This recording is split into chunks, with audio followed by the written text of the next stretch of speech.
Kesultanan Palembang. Bagian 4. Perang besar melawan dua bangsa Eropa.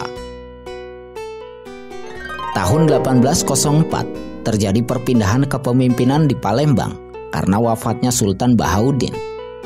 Puncak kepemimpinan di Palembang selanjutnya dipegang oleh Sultan Mahmud Badaruddin Khalifatul Mukminin Sayyidul Iman yang dikenal sebagai Sultan Badaruddin II.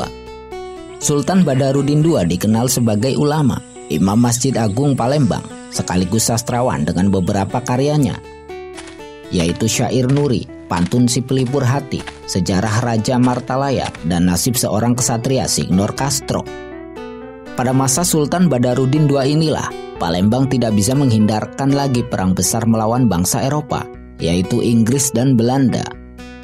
Situasi politik di Nusantara berubah seiring dibubarkannya VOC pada tahun 1799. Kerajaan Belanda mengambil alih semua kepentingan VOC di Nusantara.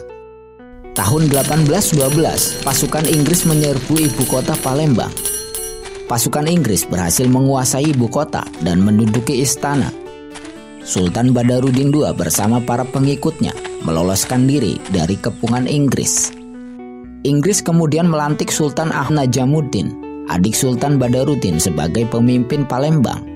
Selanjutnya, Palembang berada di bawah kekuasaan Inggris dan menempatkan seorang residen sebagai perwakilan. Tahun 1813, Sultan Badaruddin II menyerah dan kembali memegang tampuk kekuasaan. Residen Palembang menyetujui pengangkatan kembali Sultan Badaruddin II.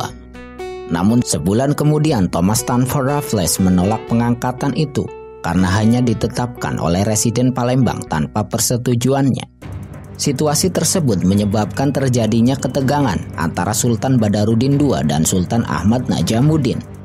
Tahun 1816, Belanda kembali lagi Palembang namun tidak mampu mengendalikan situasi.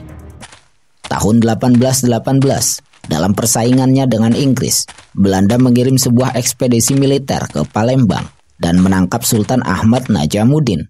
Belanda kemudian mengasingkan Sultan Ahmad Najamuddin ke Batavia. Penangkapan Sultan Ahmad Najamuddin tidak berhasil meredakan ketegangan politik di Palembang. Melihat situasi Palembang yang tetap tidak bisa dikendalikan, Belanda mengirim ekspedisi militer lagi tahun berikutnya. Pasukan Sultan Badaruddin II berhasil memukul mundur pasukan Belanda.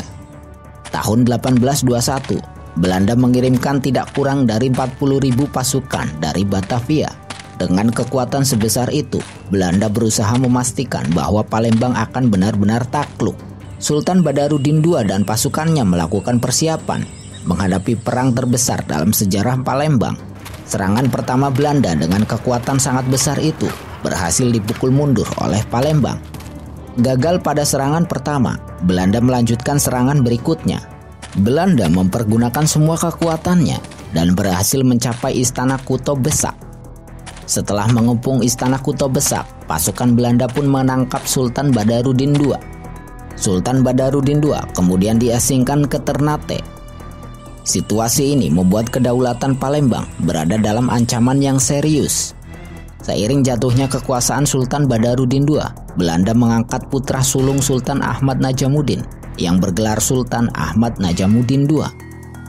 Tahun 1823, dengan meningkatnya ketegangan politik dan militer di Jawa maupun Minangkabau, Belanda memutuskan untuk menghapus Kesultanan Palembang.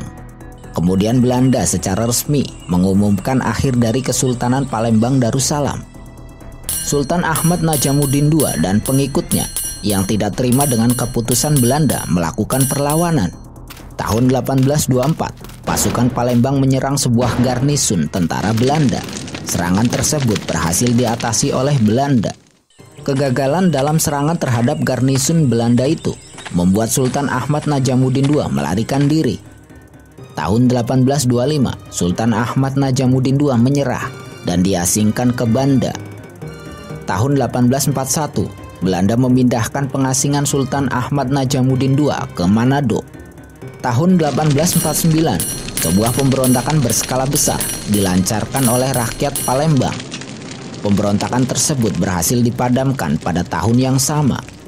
Tahun-tahun berikutnya, Belanda berhasil mengendalikan Palembang dan langsung di bawah kekuasaan mereka.